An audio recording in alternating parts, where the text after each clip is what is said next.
मैं आपको बार बार रिमाइंड करता रहूंगा, जो टाइम बचा हुआ है इन्हीं 5 चीजों के अराउंड अपने आप को इवैल्यूएट करिए। क्या आपने run to the end strategy लगाई, वो पैरामीटर नंबर 1 को हैंडल करेगा? क्या आपने पेन पेपर OMR फॉर्मेट में रेगुलरली टेस्ट लिखे? एक भी ऑनलाइन टेस्ट देना इस समय पे क्राइम है। तीसरी चीज, क्या आप गुस्सा नहीं हुए, अननेसेसरी खींच नहीं आई, अंदर से आना होगा, बिल्कुल शांत, बिल्कुल शांत, बिल्कुल शांत। डीप ब्रेथ, जब भी लगे पानी P low. Don't get into an argument. Auto से कहीं पे गए, 10 रुपए के लिए लड़ रहे हो, दिमाग खराब कर लिया, नहीं बिल्कुल नहीं, चिल। चौथी चीज, हर टेस्ट से पहले रिवाइज करो 20 से 30 घंटे। अब आपका जो बचा हुआ टाइम बचा है तो 20 से 30 घंटे हर टेस्ट के लिए आराम से रिवाइज कर सकते हैं। हफ्ते के अंदर 7 दिन के अंदर आप आराम से 70 से 80 घंटे पढ़ सकते हैं। उसमें से 30 घंटे अगले टेस्ट के लिए रिवीजन के लिए डाल दीजिए। और ऐसा मान लीजिए 30 घंटे वीक एरिया फिक्स है, बाकी और कुछ छटरम चीजें होती है, यदि सिलेबस कंप्लीशन बचा है वो कर लीजिए। और पांचवी चीज, focus on your weak chapters. Picture अभी बाकी है मेरे दोस्त, 50 से 100 नंबर बढ़ सकते हैं, मैंने पिछले वाले वीडियो में बोला है, पर वो तभी बढ़ेंगे जब बबुआ अपने वीक चैप्टर्स को इग्नोर नहीं करेगा। गुड इवनिंग स्टूडेंट्स,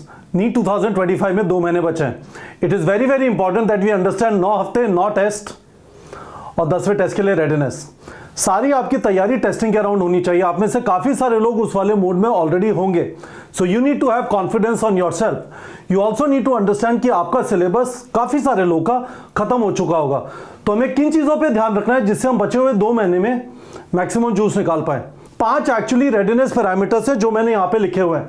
पर उससे पहले मैं आप लोग को यह बता देना चाहता हूं, यदि आपने फॉर वॉट एवर रीजन अभी तक हमारी टेस्ट सीरीज ज्वाइन नहीं की थी, आप इस समय पे ज्वाइन कर सकते हैं। 9 टेस्ट बचे हुए हैं, एक 11th 2 मार्च को, एक 12th 9 मार्च को, और उसके बाद फुल सिलेबस टेस्ट। और ये जो 4th में वाला टेस्ट है ये आपका नीट एग्जाम है। आप सारी मेहनत इस वाले एग्जाम के लिए कर रहे हैं। इन सब टेस्ट में जो स्कोर आता है वो मैटर नहीं करता, मैटर ये करता है कि इस वाले टेस्ट में क्या स्कोर आता है। बट चीज ये है कि यदि आप इन वाले टेस्ट के हिसाब से रेडी नहीं होंगे तो यहां पे भी परफॉर्मेंस नहीं होगा। Testing is very very important. तो आपको यदि हमारी क्लासरूम टेस्ट सीरीज ज्वाइन करनी है, 270+ सेंटर्स अक्रॉस इंडिया, नीचे गूगल फॉर्म का लिंक है, उसे भर दीजिए, कोई आपको कॉल करके डिटेल दे देगा। I think this is the most important thing right now. Regularly हर हफ्ते कम से कम एक क्लासरूम टेस्ट लिखना। अब चीज यह है कि रेडीनेस के जो 5 पैरामीटर्स हैं, यदि आप ध्यान से देखेंगे, मैंने 5 जो चीजें लिखी हैं, 180 क्वेश्चन 180 मिनट में करना। आप में से काफी सारे लोग इस चीज से स्ट्रगल कर रहे होंगे क्योंकि आदत पड़ गई थी 180 क्वेश्चन को 200 मिनट में करने की। तो ये एक चीज है। दूसरी चीज है OMR फिलिंग। तीसरी चीज है टेम्परामेंट। आप आराम से फ्रस्ट्रेट नहीं होते, you don't get angry easily. कोई भी आपको कुछ भी बोल के विचलित नहीं कर देता। टेम्परामेंट बहुत ज्यादा जरूरी है। अभी जरूरी है जब आप आसपास कुछ भी होता है उस पर गुस्सा नहीं होते, और एग्जाम के दौरान जरूरी है। आप 1.5 घंटे बाहर खड़े होंगे, उसके बाद अपनी जगह पे बैठेंगे और दुनिया भर का होल्ला मच रहा होगा। लोग नहीं समझेंगे कि ये जो एग्जाम है आपकी जिंदगी का सबसे इंपॉर्टेंट एग्जाम है। टेम्परामेंट, जो शांत होगा, गदाधारी भीम शांत, he will outperform those people who are going to go mad. Memory, याद रखना है बहुत सारी चीजें, इतने सारे फैक्ट्स, इतने सारे फॉर्मूले, इतने सारे रिएक्शंस, सारी चीजें याद रखनी है। जब भी कोई क्वेश्चन दिखाई दिया, इमीडिएटली सोचा, अटेम्प्ट कर लिया। और फाइनली प्रोफिशिएंसी, ये वाली चीज जो है ये इंटरेस्टिंग है। ज्यादातर लोगों का फोकस इस वाले पैरामीटर पे है। खूब सारे टेस्ट लिख दो, जितने टेस्ट हो सकते हैं लिख डालो। और यदि आप डिसिप्लिन से चलेंगे तो ये चारों चीजें हो सकती हैं। और डिसिप्लिन क्या है? हर टेस्ट से पहले रिवाइज किया। रिवाइज का मतलब जो आपने आता है उसके फॉर्मूले देख लिए, हमने आपको एक अच्छी सी गूगल ड्राइव दे दी, रिएक्शन देख लिया, फैक्ट्स देख लिया, है ना। तो ये जो सारी चीजें हैं,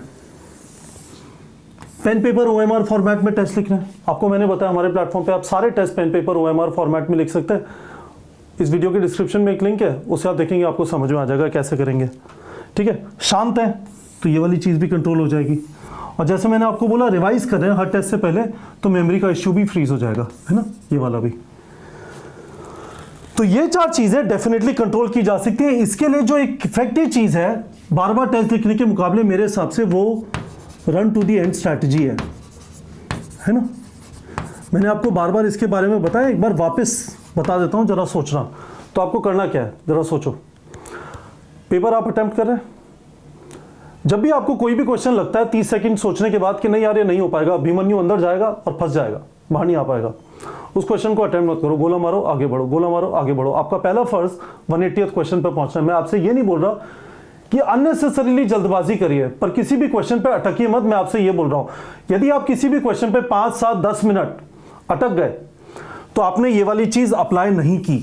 आपको ये वाली चीज अप्लाई करनी है। यदि आपको मेरे से एक चीज चाहिए इस वाले वीडियो में, रेगुलरली टेस्टिंग करो और टेस्टिंग के दौरान इस वाली चीज को अप्लाई करो। आपका काम है कि आप किसी भी केस में किसी भी क्वेश्चन के अंदर 5, 7, 10 मिनट के लिए अटकेंगे नहीं।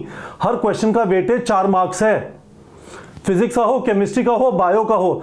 जब आप 5, 7, 10 मिनट के लिए अटक गए, कम से कम मार्क पे 4-5 क्वेश्चन जो आप शांति से कर सकते थे, अब आपको जल्दबाजी में करने पड़ेंगे और फिर आपके सिली मिस्टेक्स होना चालू हो जाएंगे। तो 180 क्वेश्चन 180 मिनट का एक ही सोल्यूशन है। There is enough time to do 180 question. बस हमें पता नहीं होता कि मुश्किल क्वेश्चन कहां पे पड़े हुए हैं। जब हम गोला मारना चालू करते हैं तो सारे मुश्किल क्वेश्चन हम एंड की तरफ पुश कर देते हैं, इजी क्वेश्चंस को जल्दी कर लेते हैं, वापस आके हमें सफिशिएंट टाइम मिल जाता है। एंड में हो सकता है 20 क्वेश्चन बचे और आपके पास 40 मिनट बचे उनको अटेम्प्ट करने के लिए। That is the way to do it. ठीक है, ये वाली जो चीज है गाइस, अल्टीमेटली आपका जो करंट स्कोर है उसको रिटेन करने के लिए ये 4 चीजें सफिशिएंट हैं। आपको यदि स्कोर में इंप्रूवमेंट करना है, you have to focus on your weak chapters.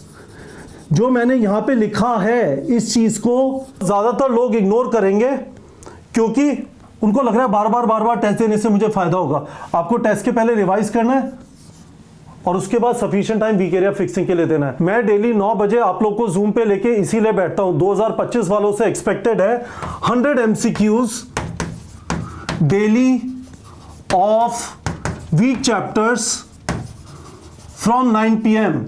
पूरे दिन जो आपको करना है कर लीजिए। कोई सिलेबस बचा हुआ है उसको कर लीजिए, आपको आने वाले टेस्ट के लिए रिवाइज करना है वो कर लीजिए। अपने कुछ वीक चैप्टर्स जिनसे आपको डर लगता है उनकी थ्योरी पढ़नी है, वीडियो देखना है, देख लीजिए। 9 बजे से क्वेश्चन प्रैक्टिस करना है। मेरे साथ बैठ जाइए जूम पे।